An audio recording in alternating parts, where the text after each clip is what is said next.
Alors, ceux qui peut-être sont les plus affûtés d'entre vous en termes bibliques ont donc repéré que c'est un texte un peu original, en sens où nous entendons assez peu en cette période-ci de l'année l'évangile de Jean. Et le texte que vous avez entendu est tiré de l'évangile de Jean.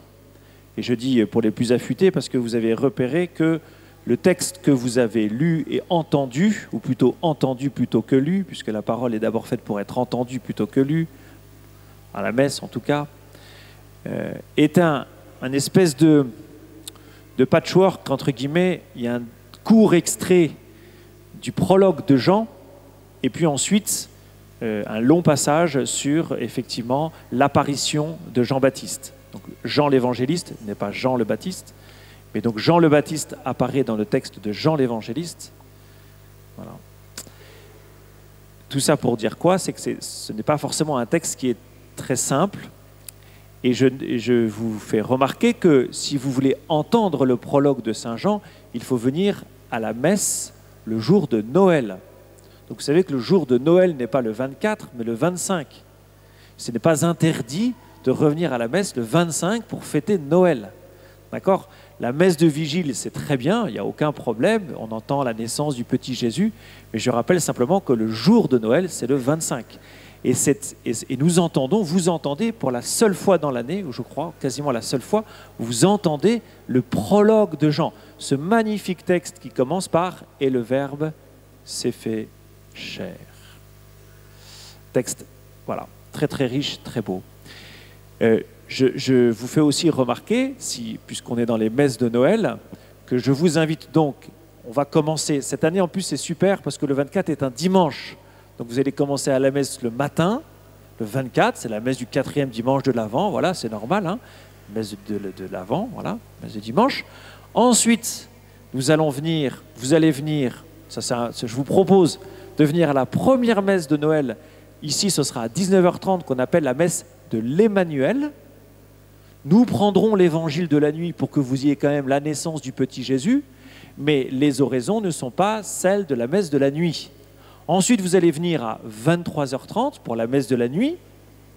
Là, vous aurez effectivement la naissance du petit Jésus avec les oraisons qui vont bien de la messe de la nuit. Et puis ensuite, vous viendrez à 7h du matin pour la messe des bergers, qui est la suite donc de l'évangile. Voilà. Et puis, attendez, parce qu'il y a la messe des bergers, et puis ensuite, il y a la messe du jour, la messe de Noël, le 25. Voilà. C'est la chance énorme que vous avez, ce jour-là, en 24 heures, de faire 5 messes, de communier 5 fois en toute légalité. Il n'y a aucun problème. Pour ceux qui sont des communiants 2-3 fois par jour, il y en a certains. Là, il n'y a pas de problème, vous pouvez venir et à chaque fois communier, ce sera magnifique.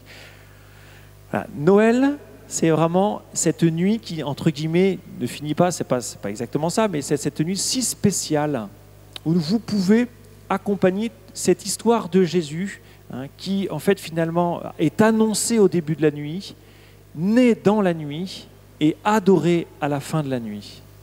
Voilà. Et vous pouvez accompagner ce mouvement. Donc, je vous invite à le faire si vous le voulez ou pouvez. Alors, par contre, les textes. Il faut que j'avance parce qu'après, on va me dire que c'est trop long.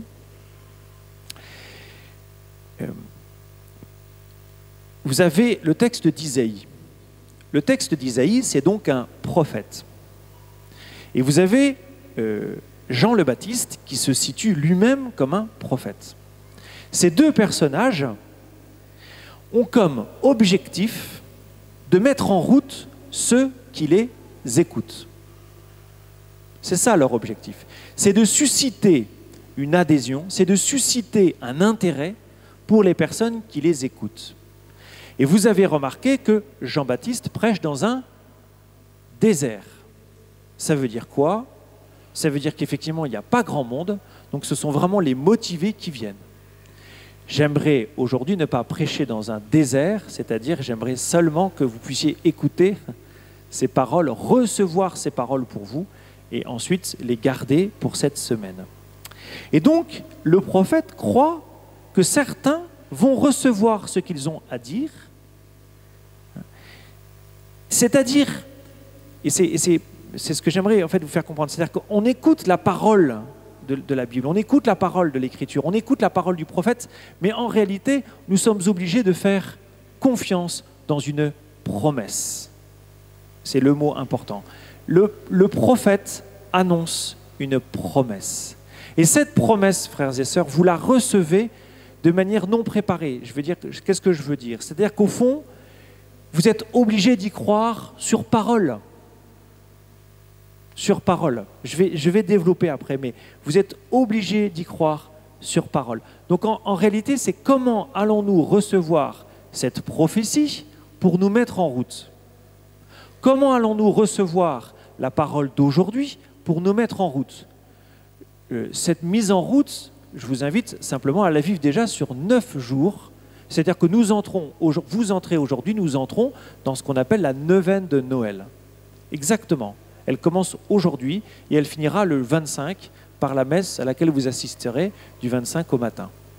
Et donc ça se fait exactement 9 jours. Et donc je vous invite à recevoir les paroles d'aujourd'hui en vous disant « Je vais me mettre en route parce que mon esprit, la curiosité de mon esprit a été éveillée et je vais me mettre en route pour aller voir exactement si Dieu a raison, si les prophètes ont raison, si la promesse de Dieu tient. » Donc mon premier point, c'est la promesse du Seigneur. Une promesse à attendre dans la confiance. Mon deuxième point sera avec l'esprit et le baptême. Et mon troisième point, ce sera comment goûter dès maintenant à cette promesse, comment la recevoir dès aujourd'hui. Donc Dieu nous fait une promesse. Cette promesse, quelle est-elle? Vous le lisez dans Isaïe, vous le lisez dans Saint Paul, la joie, la justice, la libération, la délivrance, la consolation. En d'autres termes, Dieu vous promet de vous sortir de toutes vos panades, de tous vos embourbements, de toutes vos souffrances. Dieu vous promet qu'il vous en sortira, qu'il vous délivrera. Seulement, cette promesse, vous en êtes les premiers témoins, entre guillemets, vous savez très bien qu'elle n'est pas totalement actuelle. Si chacun prend sa vie, si chacun prend le monde, regarde le monde tel qu'il est, vous devez reconnaître que cette promesse, elle n'est pas totalement actuelle. Et qu'est-ce que dit Jean-Baptiste? Il dit ceci: « Au milieu de vous se tient celui que vous ne connaissez pas, sous-entendu, il y a encore des tas de choses que nous devons connaître. Il y a des épreuves que nous vivons et nous n'en voyons pas le sens. Nous sommes épuisés. Et pourtant, nous voulons avancer, parce qu'au fond, nous avons cette espérance de nous en sortir. » Et ce moteur qu'il y a en nous, et j'espère que vous avez toujours ce moteur en vous, est une illustration de l'espérance fondamentale qui habite le cœur de l'homme et le cœur du chrétien en particulier. L'histoire de l'humanité est sur un chemin, ma propre histoire est sur un chemin de délivrance et de consolation qui ne seront complètes que dans le monde à venir. Ce n'est qu'à la fin que vous réaliserez dans la joie le chemin parcouru et le bienfait reçu. Et un jour, vous pourrez dire avec le prophète: « Je tressaille de joie dans le Seigneur, mon âme exulte en mon Dieu. » Voilà la promesse de Dieu pour chacun d'entre vous. Il vous le promet. Un jour, vous le direz de tout votre cœur.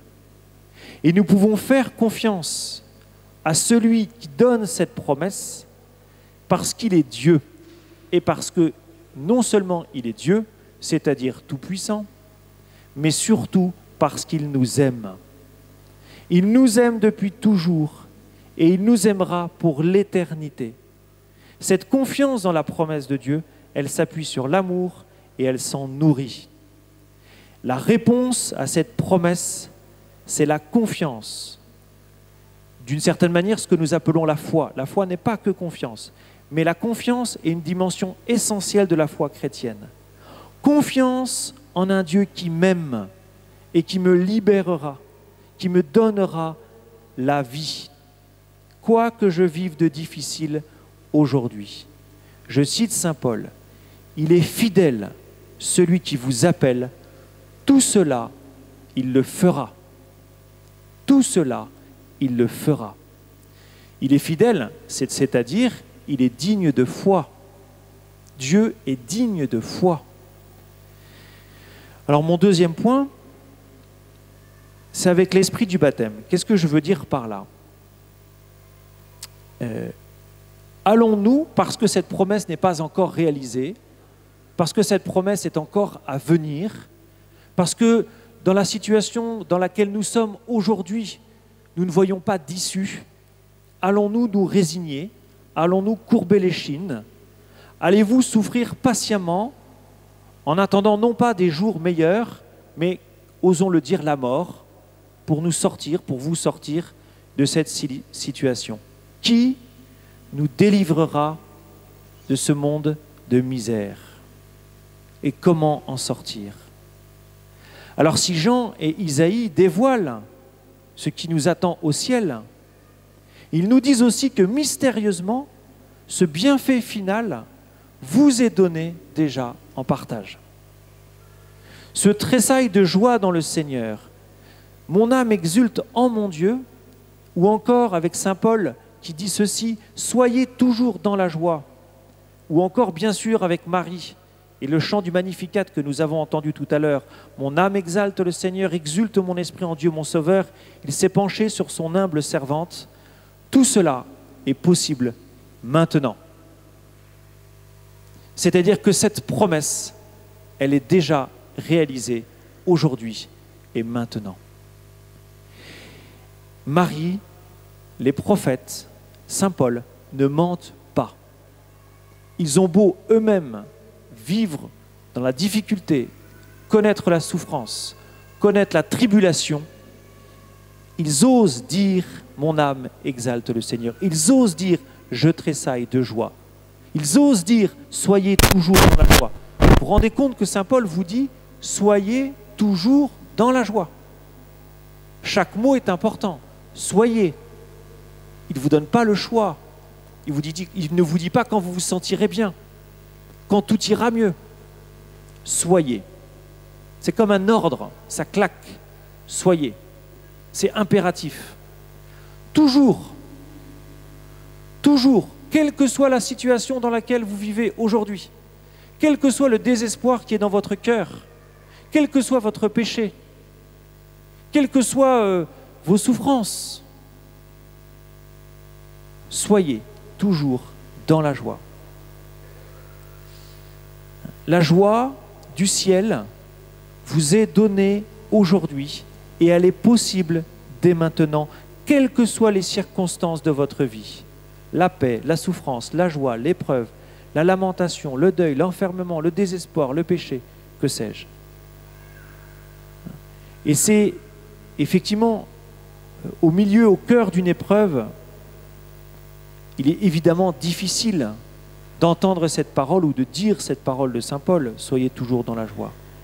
Mais nous pouvons aussi relire notre vie, relire tout ce que nous avons pu vivre et réaliser combien effectivement cette épreuve parfois nous a libérés de certaines choses, a tourné notre cœur et nous a donné une certaine joie plus profonde que celle que nous connaissions avant. Frères et sœurs, la justice, la paix, la consolation, la délivrance, la joie de Dieu sont déjà en germe dans votre histoire et dans le monde. Alors comment goûter dès maintenant à ces bienfaits promis? Saint Paul le dit de deux manières avec saint Jean. Première façon, en vivant de la grâce reçue par le baptême dans l'Esprit Saint. Il utilise cette expression un peu plus loin, saint Jean, dans son évangile, où Jean-Baptiste dira que le Christ baptise dans l'eau, mais que Jésus baptise dans l'Esprit Saint. C'est intéressant comme expression. Qu'est-ce que c'est qu'un baptême dans l'Esprit Saint? Si vous êtes baptisé, peut-être que vous n'êtes pas baptisé, mais la plupart d'entre vous, vous êtes baptisés, vous avez été baptisés dans l'Esprit Saint. L'Esprit est un don qui vous a été fait au jour de votre baptême. Ce que je dis là, c'est-à-dire goûter la joie du ciel dès maintenant, n'est possible qu'en redécouvrant votre baptême comme don de la grâce et don de l'Esprit Saint, en demandant à Dieu de vous plonger dans cet Esprit Saint, de vous y plonger tous les jours, pas seulement lors d'une retraite ou pas seulement de manière tout à fait extraordinaire. Tous les jours, vous pouvez faire cette prière au Seigneur en lui demandant de vous, pas vous rebaptiser, mais enfin, de vous replonger dans l'Esprit de Dieu. Et puis, la deuxième chose, la deuxième manière de goûter dès maintenant aux bienfaits promis, c'est ce que dit saint Paul. Il dit ceci, c'est ce que dit Isaïe, redresser le chemin du Seigneur. Isaïe, comme Jean, prêche la conversion. Et ça nécessite un peu de volontarisme. Redresser le chemin du Seigneur, puisque nous sommes dans cette attente de Noël, puisque nous sommes dans cette attente d'une pleine réalisation de la promesse de Dieu, Dieu, en fait, nous demande d'y mettre un peu du nôtre. Dieu nous demande de préparer notre cœur. Dieu nous demande, on dit ça aux enfants, pour recevoir Jésus, il faut que tu fasses le ménage dans ton cœur. Ben, je vous dis ça aussi. Pour recevoir Jésus, il faut faire le ménage dans notre cœur. Il faut mettre de l'ordre. Il faut prendre des décisions. Il faut changer de vie. Alors évidemment, toujours dans la grâce, je l'ai déjà dit, mais un peu de volontarisme au sens de un peu de voulez-vous vous préparer à Noël? Voulez-vous changer ceci, changer cela? Même quelque chose que vous avez repris 10 fois. Voulez-vous vous préparer? Voulez-vous préparer votre cœur? Voulez-vous être dans la joie? Alors je reprends saint Paul. Première chose qu'il vous a dit dans la deuxième lecture, c'est priez sans relâche. Priez, repriez, recommencez à prier. Demandez l'Esprit Saint. Vous avez 9 jours pour remettre la prière dans vos vies.